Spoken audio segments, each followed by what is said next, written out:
ஆபத்தான நாய் இனங்களின் வகையில ஒன்றாக பார்க்கக்கூடிய பிட்புல் ரக நாய் சமீபத்துல பாட்டியாலாவில் வாடகைக்கு வீடு பார்க்க போன தம்பதியை கடித்த அந்த சம்பவம் அச்சத்தையும் பரபரப்பையும் ஏற்படுத்தி இருந்த நிலையில தற்போது பெண் ஒருவர் தனது அருகே அமர வைத்து குழந்தையைப் போல பாசத்துடன் பிட்புல் நாய்க்கு உணவூட்டும் வீடியோ சமூக வலைதளங்கள்ல வெளியாகி பெரும் வரவேற்பையும் விவாதத்தையும் கிளப்பியிருக்கு.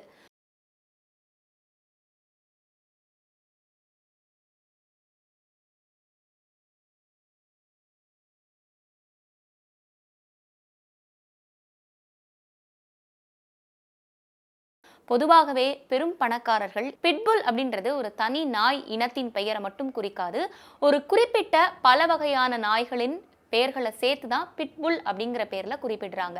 இந்த நாய்களின் விலையும் சாதாரணம் இல்லை. இந்தியாவில் ஒரு பிட்புல் பப்பியின் விலை சுமார் 25,000 தொடங்கி வகை மற்றும் இடத்தை பொறுத்து 5 லட்சம் ரூபாய் வரைக்கும் போகலாம். அது மட்டும் இல்லாம முதல் வருடத்திற்கான பராமரிப்பு செலவே சுமார் 35,000 ரூபாய் முதல் 83,000 ரூபாய் வரைக்கும், மாத செலவு 5,300 முதல் 11,000 ரூபாய் வரைக்கும் இருக்கலாமா. சரி, இவ்வளவு பெரிய தொகை கொடுத்து எதுக்கு இந்த பிட்புல் வகை நாய்களை வளர்க்கணும்?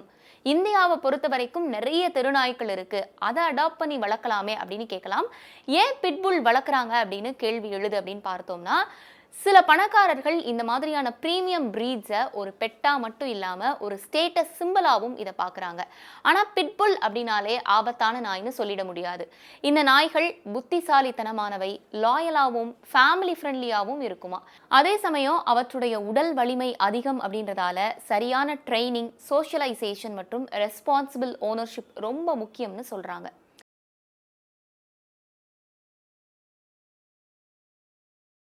சரி, அப்போ பிட்புல் போன்ற நாய் வகைகள் உடல் வலிமையாகவும் இருக்கு, கடிச்சா பெரிய பாதிப்பையும் ஏற்படுத்துது.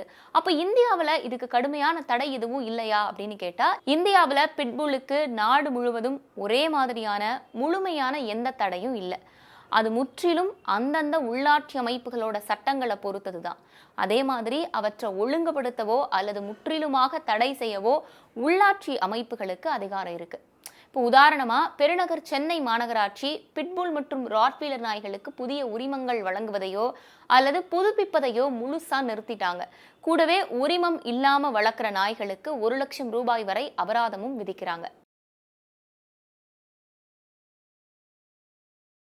இந்தியாவில் உள்ளாட்சிகள், நகர கால்நடை மருத்துவ அலுவலர்கள் மற்றும் மாநில கால்நடை வளர்ப்பு துறைகள் ஆகியவை பிட்புல் வகை நாய்களை சரிபார்த்தல், உரிமம் வழங்குதல் மற்றும் பாதுகாப்பு விதிகளை அமல்படுத்துறதுக்கு பொறுப்பானவர்களாக இருக்காங்க. உள்ளூர் குடியிருப்போர் நல சங்கங்களும் தனியார் வீட்டு வசதி சங்கங்களும் இந்த செல்ல பிராணிகளை கண்காணிக்க கட்டுப்பாடுகளை விதிக்கிறாங்க.